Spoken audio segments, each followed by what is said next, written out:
So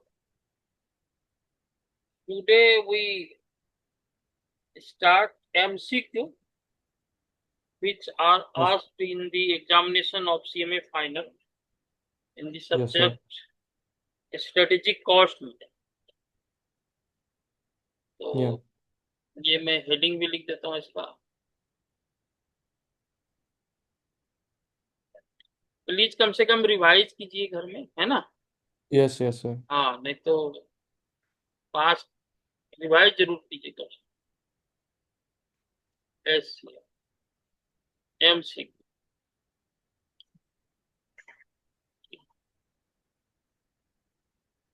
तो ये दिसंबर 2022 का क्वेश्चन बता रहा है।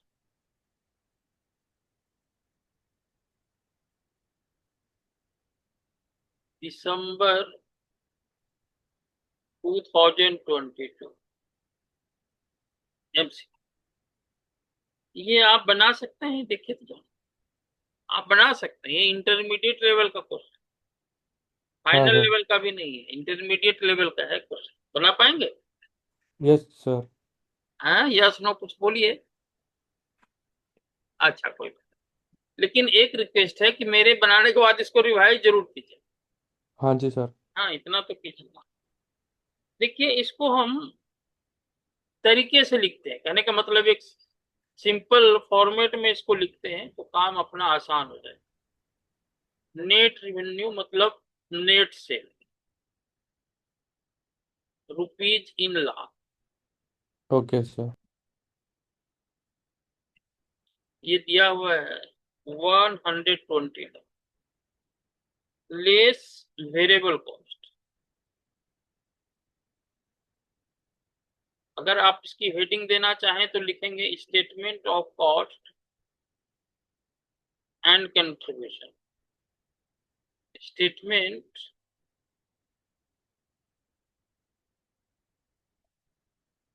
Of marginal cost and profit, जैसे भी लिखे। इसकी कोई खास अहमियत नहीं है, वहां तो क्वेश्चन का आंसर फिलअप करना है आपको एग्जाम में।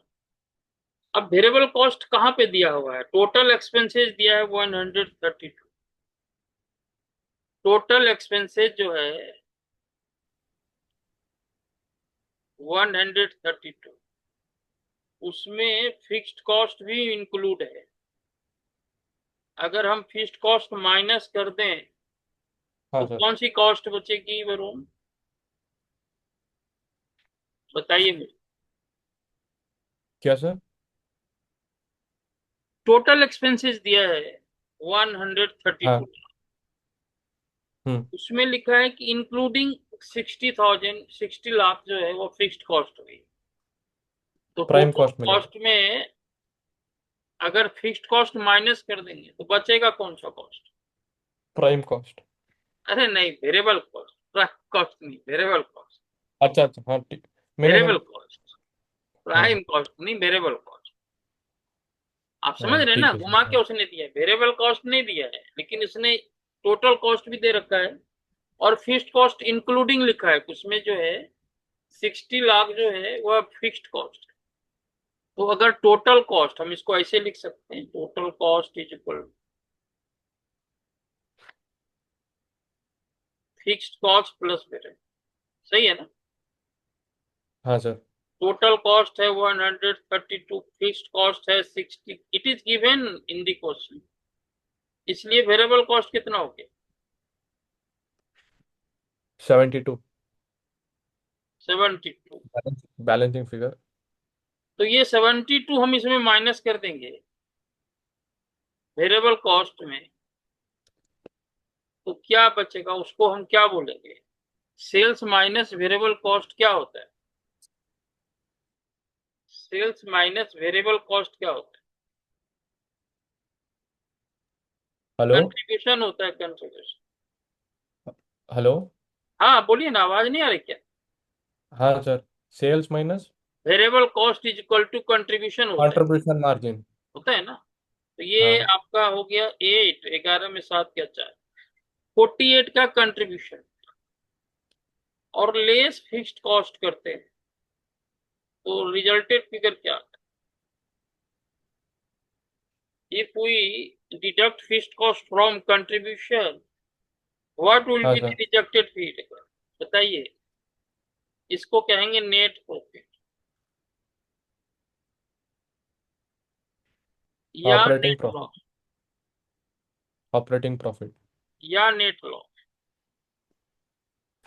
इसको ऑपरेटिंग प्रॉफिट भी बोल सकते हैं तो ना। ये 60, मतलब अलग अलग अलग चैप्टर में मत जाइए ना, जो रिलेवेंट चीज यहाँ पे है, उसी से उसी उसी शब्द को यूज करते हैं ना। तो ठीक है 40 हाँ। में 60 लाख चला गया तो 12 लाख जो माइनस। क्या है, नेट प्रॉफिट है कि नेट लॉस है? लॉस। लॉस। यही दिया हुआ है किताब, उसको मैंने सिर्फ वो एक अच्छे तरीके से प्रेजेंट किया है, so that you can understand the information given in the question. Yes sir. Manager believes that an increase of 30 lakh as fixed cost expenditure in advertising outlay will increase the sales substantially. At what sales volume will the company have break? Manager का विश्वास है यदि 30 लाख जो है fixed expenditure advertising के रूप में किया जाए तो सेल्स सब्सटेंशियली है ना अच्छा खासा बढ़ेगा। कदा ब्रेक इवन पॉइंट बताओ। ब्रेक पॉइंट वॉल्यूम बता रहा है, तो इसका फॉर्मूला आपको आना चाहिए break even point in rupees. अगर वो वॉल्यूम लिखा है तो फिक्स्ड कॉस्ट मतलब डिवाइडेड बाय वह कंट्रीब्यूशन। रुपीज में पूछता है, हैं? Fixed cost divided by contribution. हाँ बताइए। अब मैं अब लिख रहा हूँ, बताइए fixed cost divide by, contribution. ये वॉल्यूम रुपीज में है ना, तो हाँ। नीचे क्या होगा? अगर रुपीज में ब्रेक इवन पॉइंट है तो नीचे क्या होगा? अगर ब्रेक पॉइंट कंट्री यूनिट में है तो नीचे क्या होगा? यहाँ पे रुपीज में, रुपीज के लिए पीवी रेशियो होता है, प्रॉफिट वॉल्यूम रेशियो। और break even point in units के लिए क्या formula? Fixed cost divide by fixed cost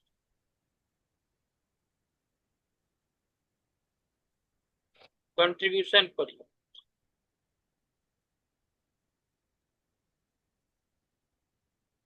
यहाँ पे वॉल्यूम में पूछा है, वॉल्यूम मतलब rupees, contribution per unit. Volume में इसलिए क्योंकि और कोई सूचना भी नहीं दिया है जिससे कि हम पर यूनिट मतलब यूनिट में निकाल सकते हैं, ऐसी कोई सूचना भी नहीं। तो हाँ पहला सर। वाला फॉर्मूला यूज होगा। तो पहले पीवी रेशियो निकालने ना, क्योंकि फिक्स्ड यस कॉस्ट सर। तो दिया हुआ है, पीवी रेशियो नहीं पता है। पीवी रेशियो का क्या फॉर्मूला होगा बताइए? पीवी रेशियो का क्या पीवी रेशियो फॉर्मूला का फॉर्मूला। हाँ। है? PV ratio. Contribution into 100।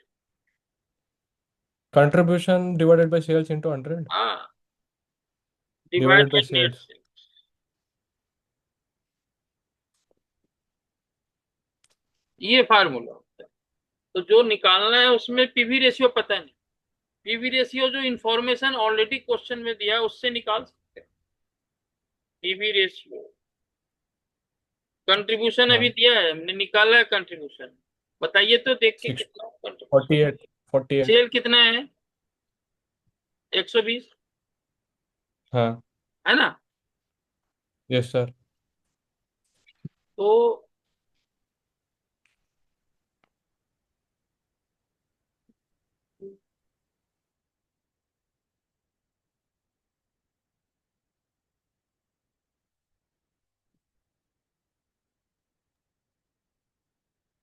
ठीक है, तो पीवी रेशियो दिया हुआ है कंट्रीब्यूशन 48,000 लाख, 48 लाख,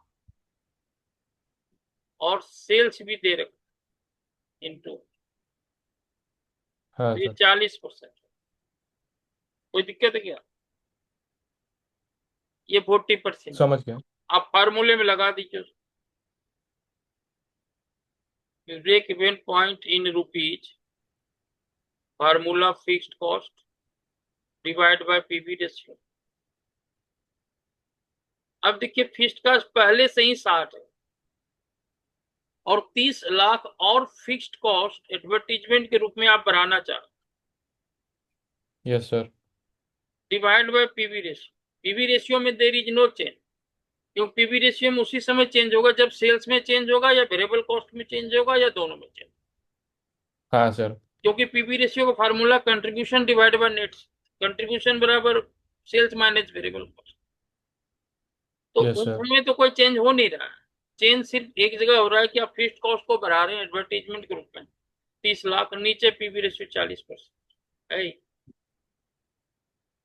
तो ये 90 डिवाइड बाय 40% इंटू 100, आप इसको देखिए कितना हो।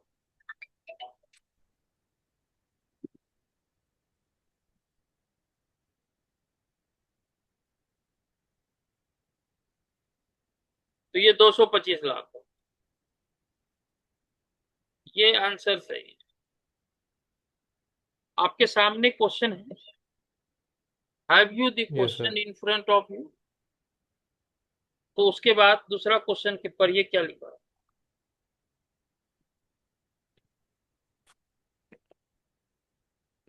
पेज नंबर बताइए स्कैनर का ना। पेज 443, 443।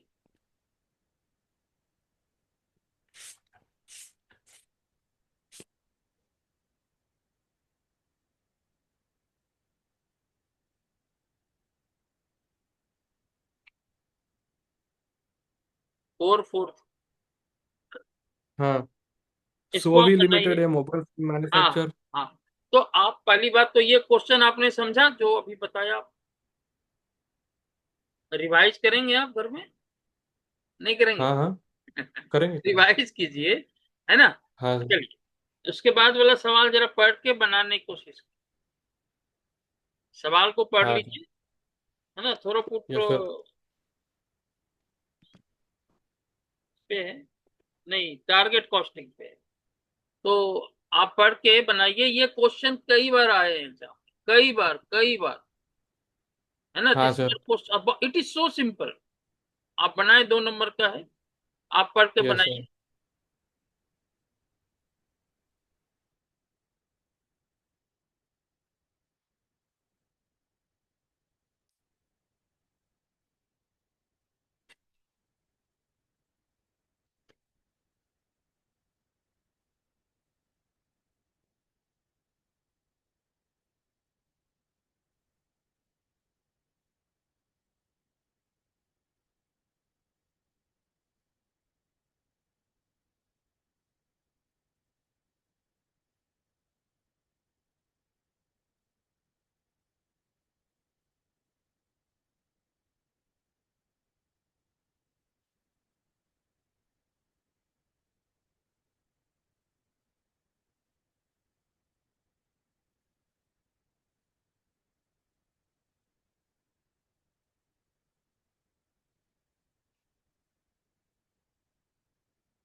समझ में आए क्वेश्चन? हम पहले भी पढ़ा चुके हैं ये क्वेश्चन, हाँ सर।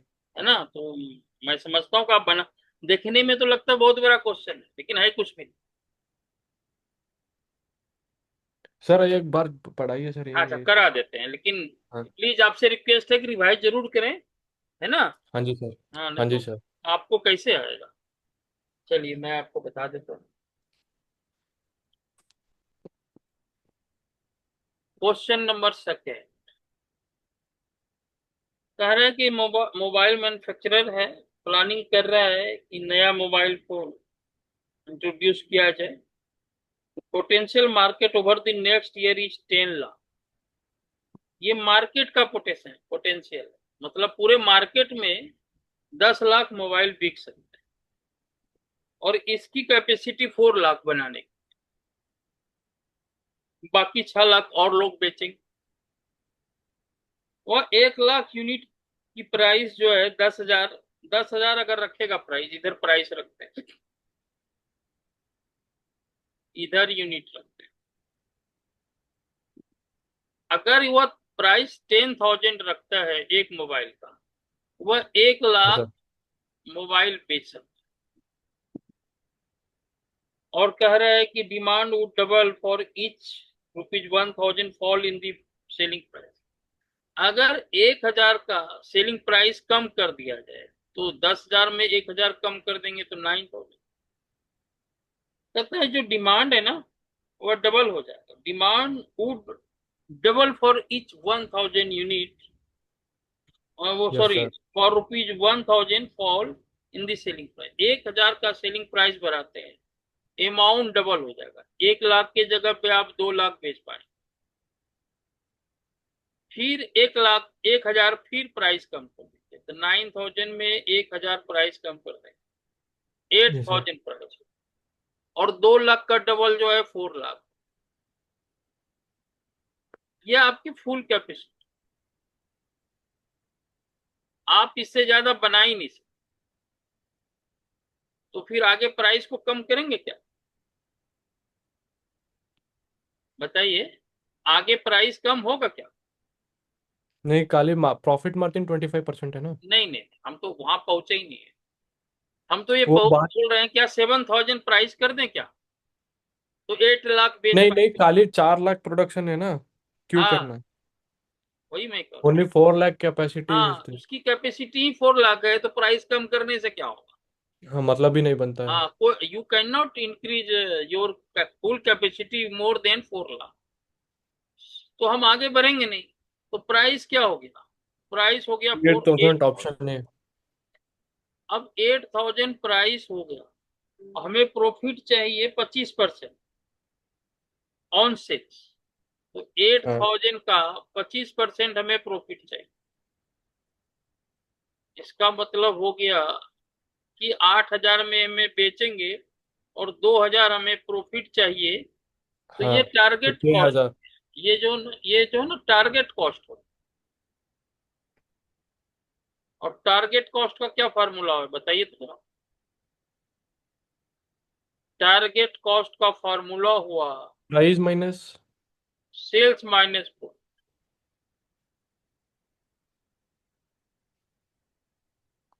हमने सेल्स निर्धारित कर दी हाँ सर। और अपने को 25% सेल्स का प्रॉफिट चाहिए।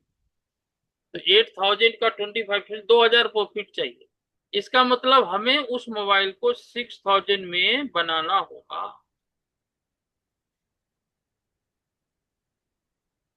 बात समझ रहे ना?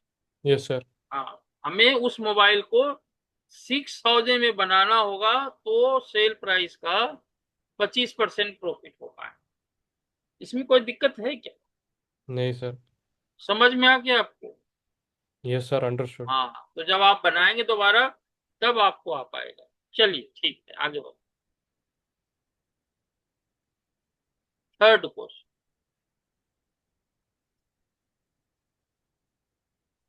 SIXT Limited has developed a new product and just completed the manufacture of first 4 units of the product.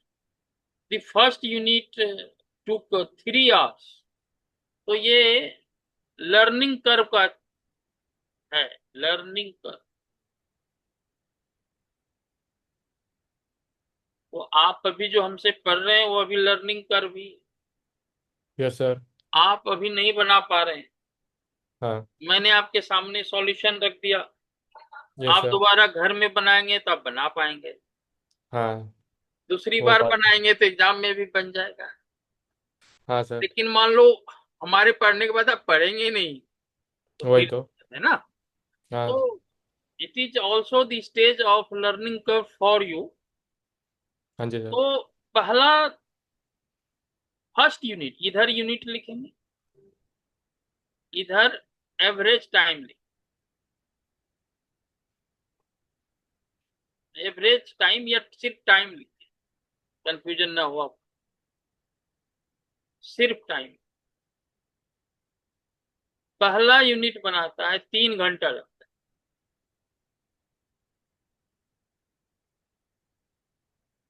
इसका डबल करते हैं, वो लर्निंग कर्व पूछ रहा है, हाँ सर। वो लर्निंग कर्व का परसेंटेज पूछ रहा है, तो पता नहीं है, तो हमको एक्स एक्स परसेंट मान लो, एक्स मान लो, तो एक्स से मल्टीप्लाई होगा। जैसे 75% होता है, तो 75 से मल्टीप्लाई हो जाता है ना, यस ठीक ना सर। जी। तो इसको मल्टीप्लाई कर दो, उसके बाद यूनिट को क्या कर देंगे, डबल कर देंगे, तभी ये बात बनी। तो इसमें यस क्या सर। होगा, एक्स इंटू एक्स हो जाएगा। 75 है तो पहली बार में 75, वो जो टाइम आया उसका फिर 75% मान लेते हैं, अगर 75% लर्निंग करते हैं। यस यहां सर। तक समझ में आया क्या? I understood. और इसका मतलब ये हुआ कि चौथे यूनिट को बनाने का टाइम, टोटल 4 यूनिट का यस। बनाने का टाइम नहीं, इसके पहले वाले में दूसरे यूनिट को बनाने का टाइम, टोटल नहीं है ये, ठीक है। अब क्या रहा है, कहता है फर्स्ट 4 यूनिट को, द फर्स्ट 4 यूनिट टुगेदर 2, मतलब टोटल, है ना, फर्स्ट 4 यूनिट को बनाने का टाइम जो है एक्चुअल में 8.3667 आवर्स लगा, ठीक है ना। तो ये अब अब क्या करें, ये हो गया average time for the first 4 unit. ये एवरेज टाइम का मतलब चौथा यूनिट को बनाने का टाइम। तो एक यूनिट बनाने का क्या, इसको हम क्या लिखेंगे, फोर्थ यूनिट है, इसको हम और क्या कर सकते हैं, 3x² लिख सकते 3x इंटू, हाँ हैं, थ्री है ना, एक्स स्क्वायर 3x²।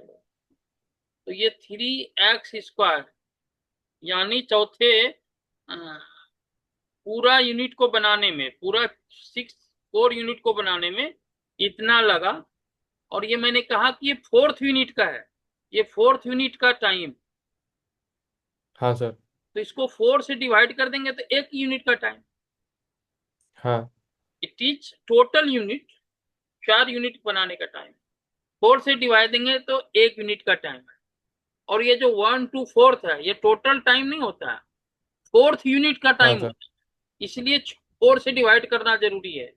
या जितने भी नंबर ऑफ यूनिट्स का टोटल टाइम दिया है उससे डिवाइड करेंगे तो 1 यूनिट के लिए टाइम क्या होगा वो निकलता है। बस इसको सॉल्व कर लो, और कुछ करना ही नहीं।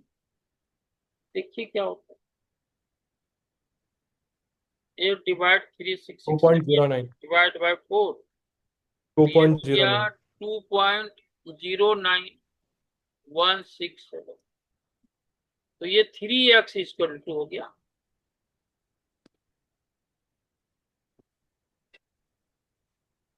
x इक्वल टू हो गया, x² इक्वल टू हो गया 2.09167 डिवाइड बाय 3, डिवाइड 3 करेंगे, ये हो जाएगा 06972। और हम जब सिर्फ x लिखेंगे तो स्क्वायर हट करके इधर क्या हो जाएगा, हमने स्क्वायर हट के इधर रूट का, स्क्वायर रूट का साइन हो जाएगा, ये तो जानते होंगे ना जी आप, हाँ सर। स्क्वायर रूट है ना, इसको हटाएंगे तो ये हो जाएगा, ये आ जाएगा 83.835। इसको फिर 100 से मल्टीप्लाई कर देंगे तो ये 83.5 83.5। लर्निंग कर्व हो जाएगा। तो जरा यस एक सर। दो सवाल बनाएंगे तो हो जाएगा, ऐसा मुश्किल जी नहीं। सर। जरा बनाइए, इसको रिवाइज जरूर कीजिए क्लास के बाद, हाँ ठीक है। आगे बढ़ते हैं, कहता depreciation of product testing equipment is, जहां भी टेस्टिंग या इंस्पेक्शन आ जाए ना, हाँ तो सर। उसका मतलब है वो अप्रेजल कॉस्ट। आपके सामने क्वेश्चन है, पढ़िए जरा क्या लिखा। Depreciation of A product testing हाँ इक्विपमेंट। ठीक, हम जानना चाह रहे थे आपके पास क्वेश्चन होगा।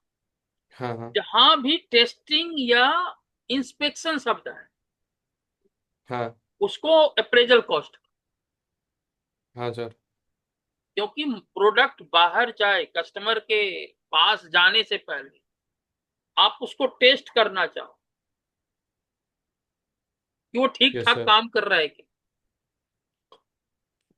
यस क्योंकि सर। अगर कस्टमर के पास चला गया बिना टेस्ट का और फिर बाद में वो आके कंप्लेन करता है तो कॉस्ट तो आएगी ही आएगी, उसको नया आप दोगे, गुडविल अलग बैडली इफेक्ट होगा कि इसका माल ठीक नहीं। समझ गए बात को? तो इसमें कोई समझाने वाली बात नहीं है, सिर्फ आप ये हाँ जी ध्यान सर। रखिए कि जहां भी टेस्टिंग या इंस्पेक्शन आएगा उसको अप्रेजल कॉस्ट कहते हैं, और ये हाँ हाँ। इंटरनल कंट्रोल होता है। गुड्स मार्केट में जाने से पहले ही हम ये सब चेक करते हैं जिससे, और ये क्वालिटी कंट्रोल का एक प्रकार होता है ना। क्वालिटी कंट्रोल करने का एक तरीका है कि क्वालिटी ठीक ठीक ठीक कस्टमर के हाथ में जाए, माल ठीक जाए। हाँ चलिए सर। पांचवा क्वेश्चन बताइए।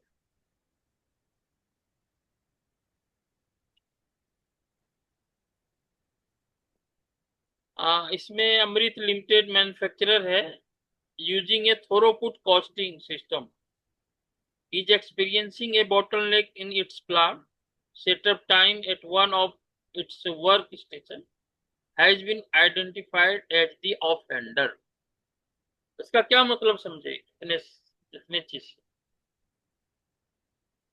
मतलब ये है कि एक बॉटल नेक थ्रूपुट। है, वो है बॉटल नेक क्या हाँ। है, work station, setup time, setup time, yes setup sir. Time जो है वर्क, वो ये क्या कहते हैं, बॉटल नेक मतलब वो दिक्कत कर रहा है, उसको ठीक ठाक करना।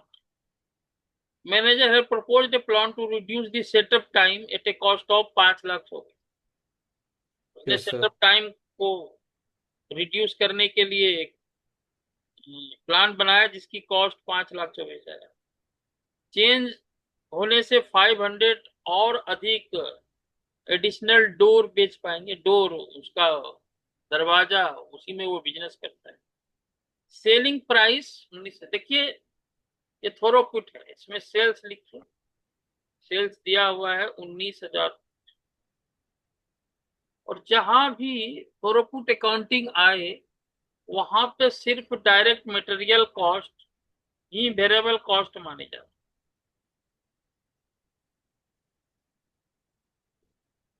और इसमें सिर्फ डायरेक्ट मटेरियल कॉस्ट जो 8,000 है सिर्फ वही माने,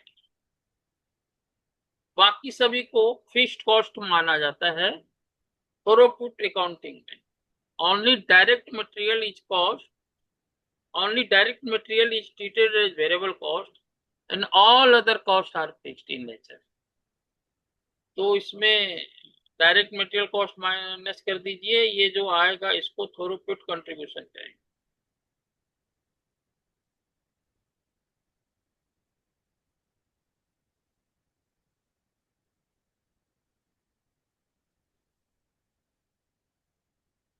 और एडिशनल डोर कितना बेच पाएंगे, इसको एडिशनल यूनिट लिख देते हैं, yes sir.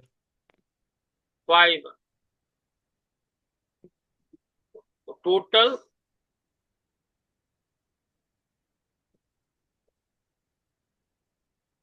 थोरोपुट contribution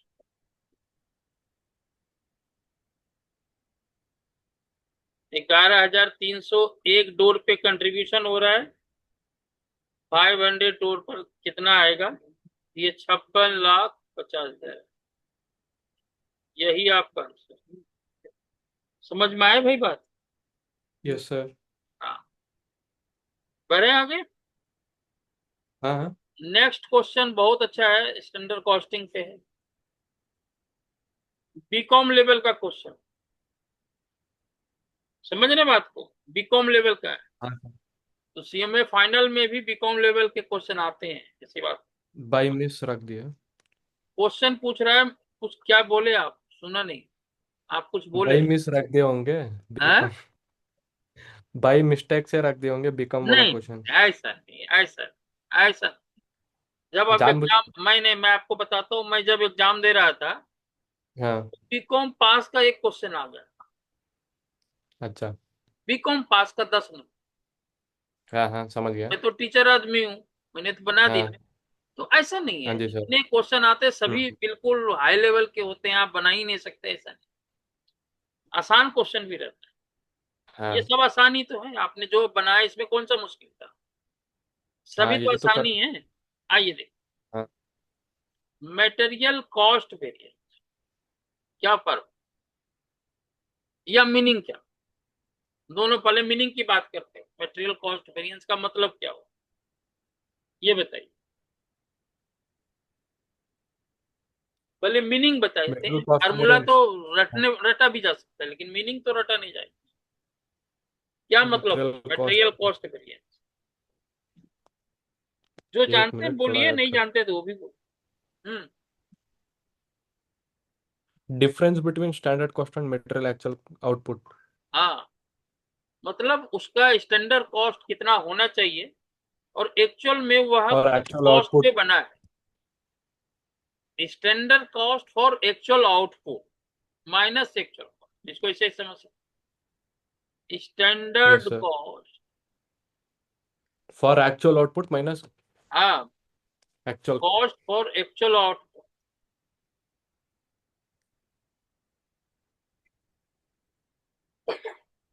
minus actual cost. जो हमने बनाया उसकी स्टैंडर्ड वो बननी कितनी में चाहिए थी और एक्चुअल में बना क्या है, जो डिफरेंस है मटेरियल कॉस्ट में, फेवरेबल भी हो सकता है, अनफेवरेबल हो सकता है। अगर हम फार्मूले में इसको लिखना चाहें तो ऐसे लिखें, standard quantity for actual output into standard rate या प्राइस, है ना।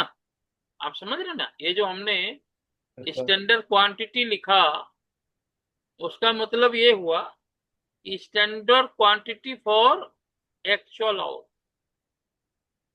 एक्चुअल आउटपुट के लिए कितना क्वांटिटी लगना चाहिए इनटू स्टैंडर्ड प्राइस हाँ sir into actual quantity into actual price. अब इसको बनाते हैं। अब देखिए 9,000 एक्चुअल आउटपुट जो है वो 9 लाख बना। क्वेश्चन है ना आपके पास, है सामने है। एक्चुअल आउटपुट 9 लाख, इसका मतलब ये हुआ कि 9 लाख का स्टैंडर्ड कॉस्ट क्या हो, हाँ सर है ना। तो इसमें लिखा है कि 1 टन से आप 1 लाख यूनिट बना सकते, this is the standard quantity. पहले हम बाहर से ऐसे लिख लेते हैं ना, पहले लिख लेते हैं सबको, तो आसानी रहेगा आपको समझने। पहले स्टैंडर्ड क्वांटिटी निकालो, standard quantity for actual out, पहले यही निकालो, standard quantity for actual out. सब चीज हम लिख लेते हैं तो उसको फिर सजाने में कोई दिक्कत थोड़ी। लिखा है कि भैया 1 लाख यूनिट के लिए 1 टन रॉ मटेरियल चाहिए। 1 टन में कितना केजी होता है, 1 टन में 1000 किलो 1000। तो ये 1000 के, ये केजी है और ये यूनिट। 1000 यूनिट 1 टन में बनता है, यानी 1000 यूनिट के लिए 1000 केजी चाहिए, और बनाया है 9 लाख। 9 लाख यूनिट बना, तो उसके लिए कितना चाहिए, तो 1000 × 9, 9,000 केजी चाहिए। कोई दिक्कत है क्या, नहीं 1 लाख के लिए 1000 केजी, 2 लाख के लिए 2000 केजी, 9 लाख के लिए 9,000 केजी। ये हो गया स्टैंडर्ड क्वांटिटी।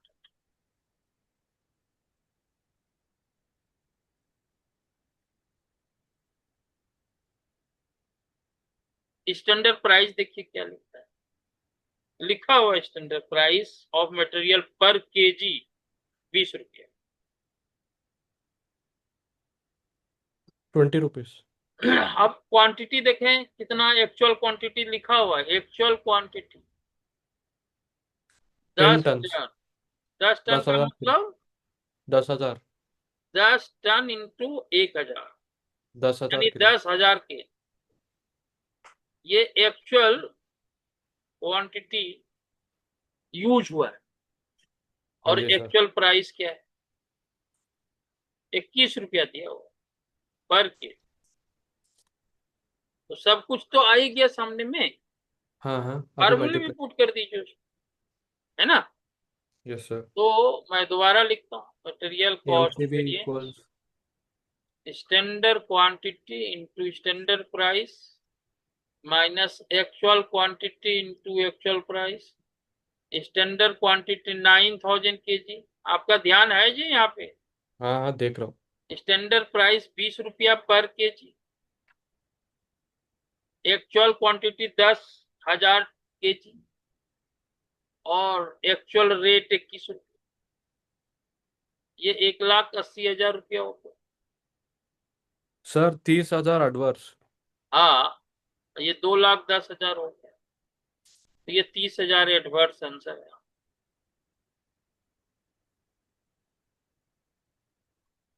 समझ में आया? Yes sir. तो इसको घर में बनाइएगा भाई, हाँ जी सर। ना नहीं तो कैसे बात है।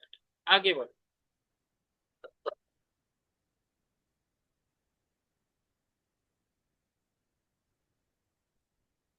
The constant in a linear programming model are scarce resources। Linear programming model है ही इसी काम के लिए। जब आपके पास रिसोर्सेज कम हो तो उसको बेस्ट यूटिलाइजेशन कैसे करें, हाँ सर। है ना। किसका कितना प्रोडक्शन करेंगे। तो इसमें और कोई समझने वाली बात तो है। समझ गए ना मेरी बात से। Yes sir. हाँ, ये 8वां क्वेश्चन छोड़ रहा हूँ। 9th बता।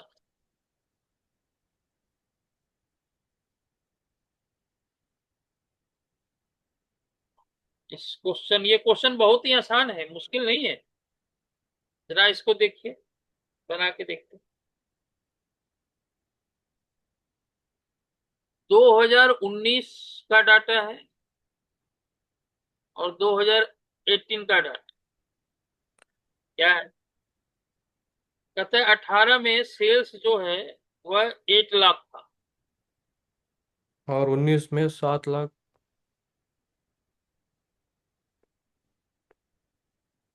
ये बच्चे वाला क्वेश्चन है भाई, हाँ जी सर।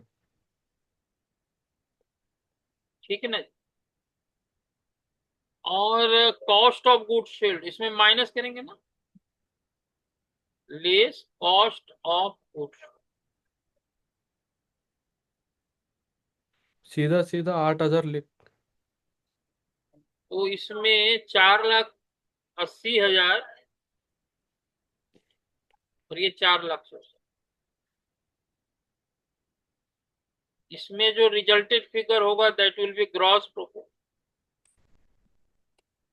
तो इसमें भी साथ में 3,20,000 यहाँ पे पिछले साल का ग्रॉस प्रॉफिट। इसमें तीन और लाख ये 12 में अट्ठाईस 4 हजार गया 8, 8 में 6 तीन लाख गया अट्ठाईस 2 हजार और 7 में तीन। 4 गया 3, 3,28,000। कह रहे हैं कि 2019 का जो सेलिंग प्राइस है वह 10% कम है 2018। हाँ। तो बताइए कि इस वजह से ग्रॉस प्रॉफिट कितना चेंज हुआ, ग्रॉस प्रॉफिट में कितने की चेंज हुआ। अब मान लेते हैं 8। कि हाँ मान लेते हैं, let if there is no change, there is no change in selling price in 2019। अगर सेलिंग प्राइस चेंज नहीं होता तो क्या होता। तो ये जो सेल है यह 90% के बराबर, 7,92,000। मान लो पिछले साल 100 रुपये का सेल था, तो इस बार 90 का है। सिर्फ सेलिंग प्राइस में चेंज हुआ है, क्वांटिटी में चेंज हुआ। हाँ सर। तो अगर पिछले साल 100 था तो इस साल 90 है, यानी इस साल 90 रुपए का सेलिंग प्राइस है, तो पिछले साल 100 था, और हाँ, इस साल अगर 7,92,000 है, तो 100% उसका क्या होगा, यानी सेवन एट लाख लाख अस्सी हजार थाउजेंड इज जो, ये जो है 90% के बराबर है, तो ये 8,80,000 है। Yes sir. अगर चेंज नहीं होता हाँ 2019 में सेलिंग प्राइस, तो हम इसी गुड्स को 8,80,000 में बेचते, और कॉस्ट ऑफ गुड्स में तो कोई चेंज नहीं है ना, तो यस सर। वो ऐसे minus, 88,000। Less cost of goods sold, वो तो अट्ठाईस वही हजार रहेगा, उसमें कोई चेंज है ही नहीं। 88,000। तो ग्रॉस प्रॉफिट कितना होता, तो 6, 7 में 6 गया, 1, और चार। 4,16,000। अगर चेंज नहीं होता तो 4,16,000 प्रॉफिट होती। तो change in gross profit, change in gross profit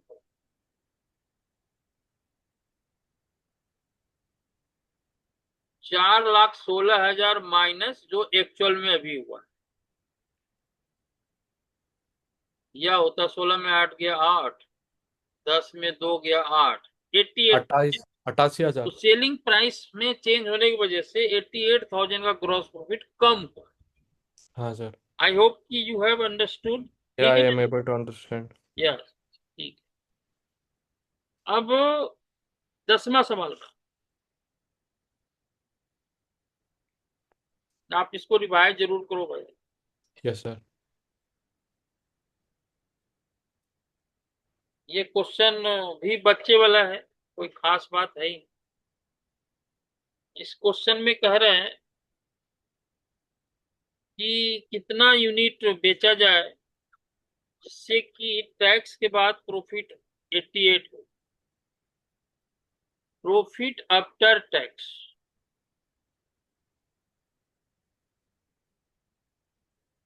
वो ₹18,480 चाह रहा है, टैक्स के बाद प्रॉफिट हो।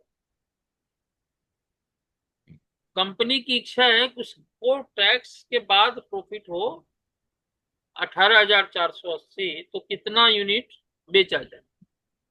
हाँ तो हम निकाल लेते हैं प्रॉफिट बिफोर टैक्स, निकाल के बताएंगे आप। टैक्स का रेट 30%, यानी 70 रुपया प्रॉफिट है टैक्स के बाद, तो टैक्स से पहले 100 रुपये को, क्योंकि 30% जो है 100 ट्वेंटी प्रॉफिट सिक्स है, फोर हंड्रेड लेकिन हम उस पर नहीं जा रहे। तो 26,400। हाँ, हो ही जाएगा। आप बात को समझिए से, हाँ हाँ समझ गए। 100 रुपया प्रॉफिट है टैक्स से पहले, तो 30 रुपया, 30% टैक्स है, तो 30 रुपया उसमें टैक्स चला जाएगा, तो टैक्स के बाद प्रॉफिट 70%। हाँ यहाँ पे दिया है प्रॉफिट आफ्टर टैक्स इतना, तो 70 प्रॉफिट है टैक्स के बाद, तो पहले टैक्स से पहले 100 प्रॉफिट है, और यदि टैक्स के बाद प्रॉफिट इतना है, तो टैक्स से पहले कितना प्रॉफिट होगा वो निकालना है।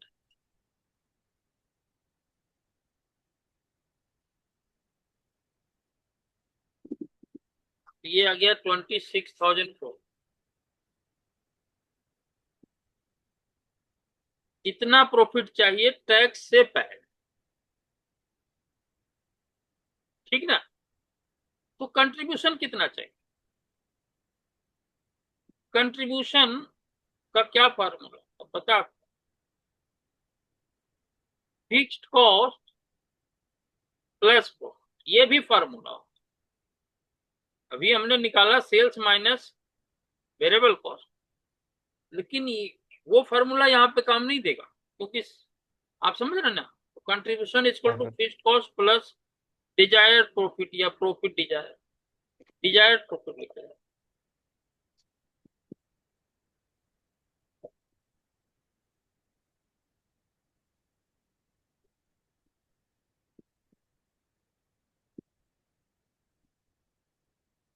Plus desired profit.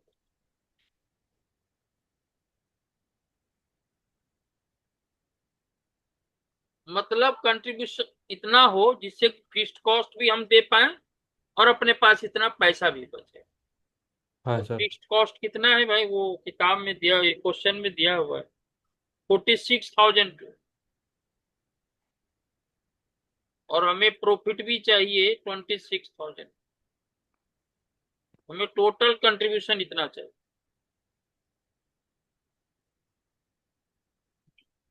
72 600। 72,000 ये कंट्रीब्यूशन चाहिए टोटल। हाँ टोटल सर। कंट्रीब्यूशन ये हमने देखो यहाँ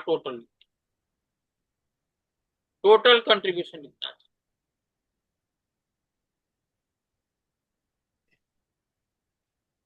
अब कंट्रीब्यूशन पर यूनिट दिया हुआ है, दिया हुआ तो नहीं है, निकाल सकते क्वेश्चन से। अब नीचे जो है कंट्रीब्यूशन पर यूनिट हम निकाल सकते, क्या फॉर्मूला होता है बोलो? कंट्रीब्यूशन कंट्रीब्यूशन पर यूनिट का क्या formula? Fixed cost. Fixed cost. Sales per unit minus variable cost per, यही होगा ना? हाँ। क्वेश्चन में दिया है 6 रुपया यस। 60 पैसा में एक यूनिट को बेचते हैं, और एक यूनिट का बनाने का वेरिएबल कॉस्ट जो है 5 रुपया 28 पैसे। तो एक यूनिट को बेचने से कितने का कंट्रीब्यूशन है? 6.6 1.32। माइनस 5.28, तो 1 रुपया 32 पैसे कंट्रीब्यूशन पर यूनिट।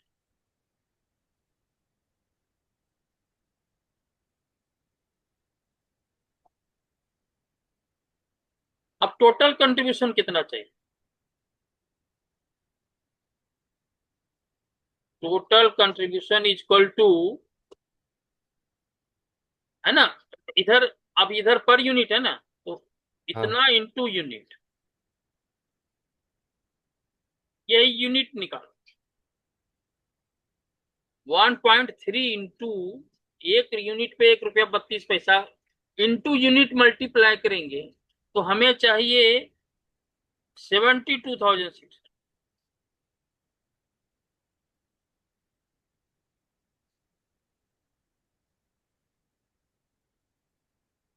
यानी इंटू यूनिट, और यूनिट इक्वल टू हो जाएगा फिर टोटल कंट्रीब्यूशन। अगर हम फार्मूले की भी बात करें तो total unit equal to total contribution हाँ सर। डिवाइड बाय कंट्रीब्यूशन को।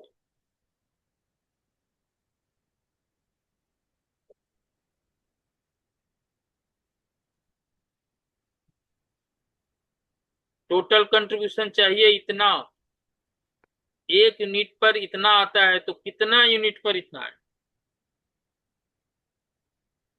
तो ये 55,000 हो। तो टोटल यूनिट इक्वल टू 55 हो।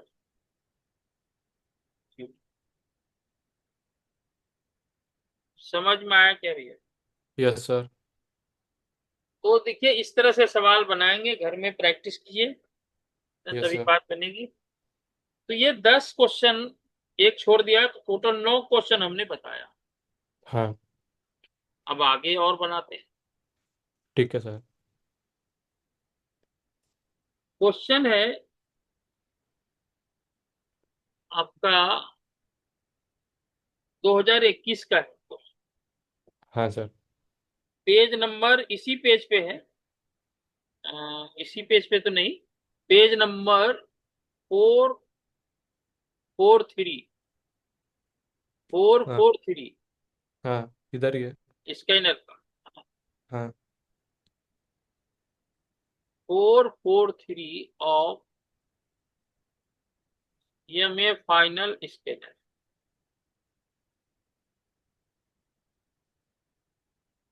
बहुत अच्छा क्वेश्चन, दिसंबर 2021 का क्वेश्चन। देखिए इस क्वेश्चन को देखिए, इसमें ब्रेक इवन पॉइंट दिया, break even point in units 200 दिया, वेरिएबल कॉस्ट टोटल दिया, हाँ sir. Total variable cost 400 rupees दिया, और फिक्स्ड कॉस्ट भी दिया है टोटल, हाँ total fixed cost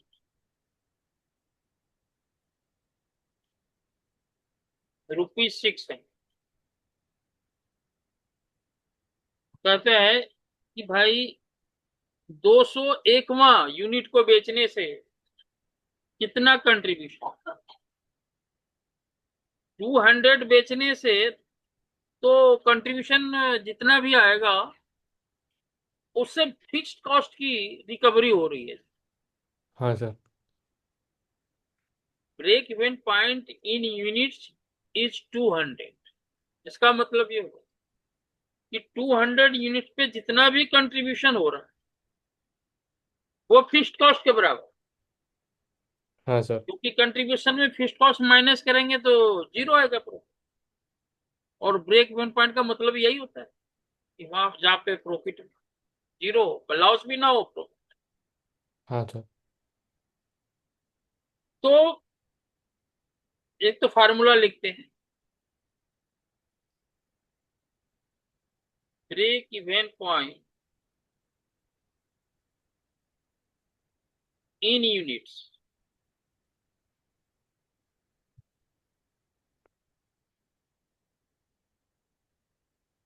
formula fixed cost divide by contribution per unit. हाँ सर।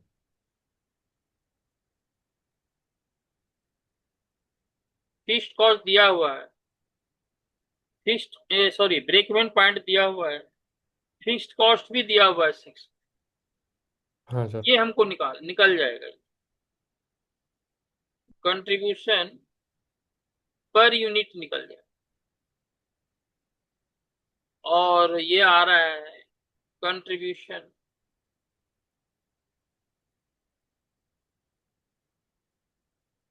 पर unit is equal to 600 divide by 2, 300। ये कंट्रीब्यूशन जो है हाँ सर। वह आपका एक यूनिट पे 3 रुपया का आ रहा है, तो 201 माह तक तो कंट्रीब्यूशन उतना ही हो रहा है जिससे कि फिक्स्ड कॉस्ट की भरपाई, वहां पे तो प्रॉफिट नहीं हो रही है, लेकिन जैसे ही 201वां यूनिट बेचेंगे तो कंट्रीब्यूशन हो जाएगा 3 रुपया, और ये इतना ही रुपया ही आंसर है, unit sold will contribute ₹2 to profit.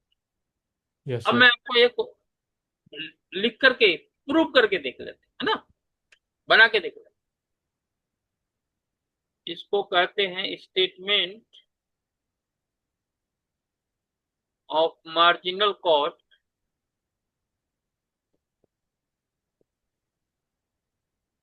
And,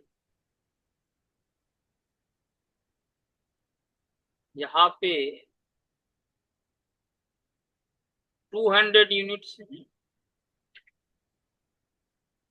और यहाँ पे 201 यूनिट।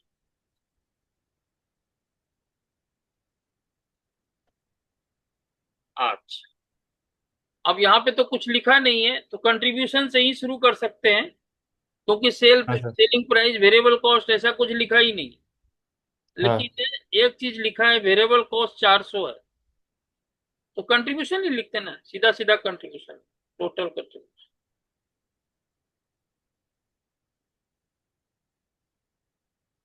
यहां पर कंट्रीब्यूशन जो है फिक्स्ड कॉस्ट के बराबर होगा, वो 600 माइनस फिक्स्ड कॉस्ट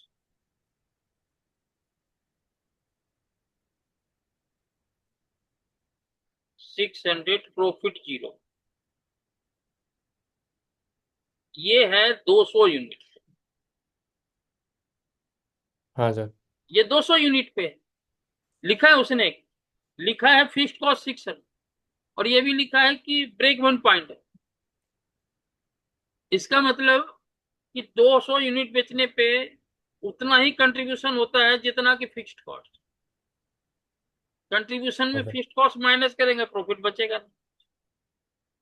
लेकिन 201 पे जो है कंट्रीब्यूशन जो है 3 रुपया बचेगा। 3 रुपया यहाँ लिखा, हमने भी निकाला ना, 1 यूनिट पे कंट्रीब्यूशन 3 रुपया। इसका मतलब ये 603 रुपया होगा और इसमें 600 माइनस करेंगे तो फिक्स्ड कॉस्ट तो उतना ही रहे, तो 3 रुपया प्रॉफिट होगा। या कंट्रीब्यूशन कर लीजिए, कंट्रीब्यूशन सही सब होगा यार, है ना। तो ये सही, बल्कि नहीं नहीं कंट्रीब्यूशन मत करो, कंट्रीब्यूशन तो ऊपर है, ये नेट प्रॉफिट हो जाएगा। Yes, sir. और चूंकि इसमें फिक्स्ड कॉस्ट सभी घट के चुका है, इसलिए contribution is equal to net profit. आप समझिए मेरी बात, शब्द यहाँ पे होगा नेट प्रॉफिट, क्योंकि ऊपर में कंट्रीब्यूशन है। 600 ही माइनस होगा, 600 से ज्यादा कंट्रीब्यूशन होने पे प्रॉफिट होगा। आप ऐसे समझिए कि Yes, sir. Break even point से एक भी यूनिट अगर आपने ज्यादा बेचा तो आपको प्रॉफिट की स्थिति में आएगा, और ब्रेक इवन पॉइंट से एक भी यूनिट आपने कम बेचा तो लॉस हो, Okay, sir. है ना। ये सब spoilage is an example of internal failure quality cost, है ना, उसके पहले वाला क्वेश्चन। तो इसको पढ़िए, इसी तरह से तैयारी कीजिए। Yes, sir. उसके बाद है the operational activity of setting up equipment is classified batch level activity, इसको पढ़ा जाए। अच्छा, ये एक चीज बहुत क्वेश्चन इंपॉर्टेंट है, which of the following will always be a relevant cost, ये Yes, sir. Opportunity cost. Opportunity cost जो है ऑलवेज रिलेवेंट कॉस्ट होता है। जब भी हम कुछ डिसीजन लेते हैं तो वहां हाँ. पे अपॉर्चुनिटी कॉस्ट को जरूर देखते हैं कि उसको पाने के लिए कितना खोना पड़ा। अगर पाने के लिए जितना मिलेगा उससे अधिक खो रहे हैं तो हम उसको डिसीजन को नहीं कर. नहीं फॉलो करेंगे। जैसे 21 जन 21 जून को आ रही है प्रेसिडेंट मैडम, हाँ हाँ सर, वो विज्ञान भवन में. हाँ, लेकिन हम नहीं जाएंगे क्यों? क्योंकि इधर खो जाएंगे इधर पैसे हाँ कट जाएंगे और उधर मिलना कुछ नहीं। हाँ हाँ, वो बात भी है. भाई, मिलना कुछ नहीं, हाँ सर. ध्यान चलिए चलिए आगे बढ़ते हैं। तो अपॉर्चुनिटी कॉस्ट, लास्ट क्वेश्चन हम आपको बता रहे हैं, आज का लास्ट क्वेश्चन, बल्कि एक और बता देंगे। Yes sir. हाँ, 2 क्वेश्चन और है वो बताऊंगा, और इस तरह से तैयारी कीजिए।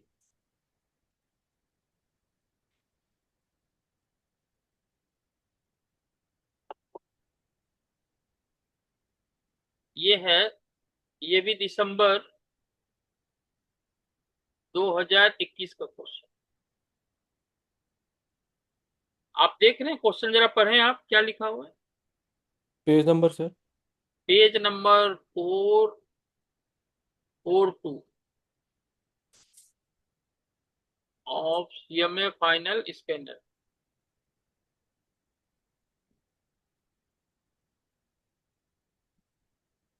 विच ऑफ द फॉलोइंग, और वो ये वाला. 18वां क्वेश्चन है, क्या लिखा हुआ है। Which of the following will be नहीं नहीं, एनएम वाला, NM paid 5 lakh, unpaid 5,30,000 for a ठीक है ना। मैक्सिमम. तो इसको हाँ. इसको पढ़। उसने एक मशीन खरीदा 5,30,000। ये यस जो सर. मशीन का कॉस्ट है ना, कॉस्ट ऑफ मशीन, ये संक कॉस्ट, संक कॉस्ट समझते हैं हाँ सर. क्या डूब जाने का.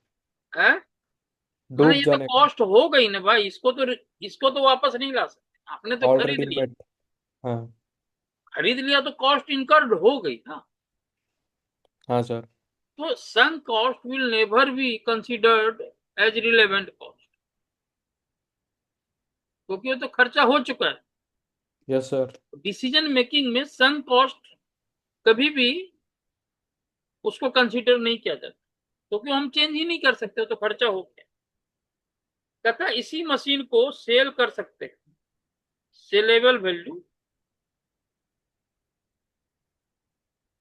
सेलेबल वैल्यू जो मशीन की है, हम उसको मार्केट में अभी 1,30,000 में बेचा नहीं है, बेच सकते, ये रिलेवेंट कॉस्ट,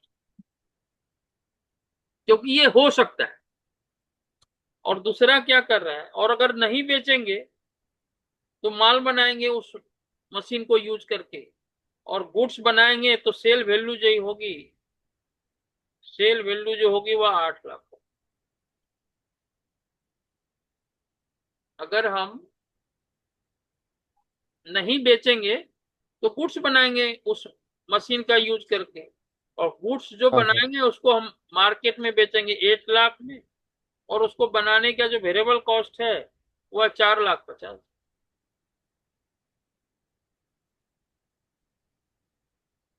और इस तरह से कंट्रीब्यूशन जो है वो 3.5 लाख का है।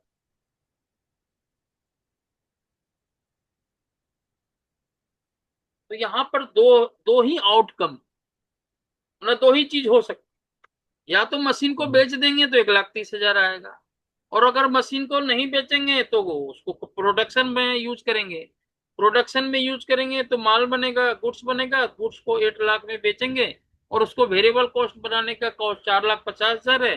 Fixed cost will not be considered because it doesn't change the amount of fixed cost, it will be incurred.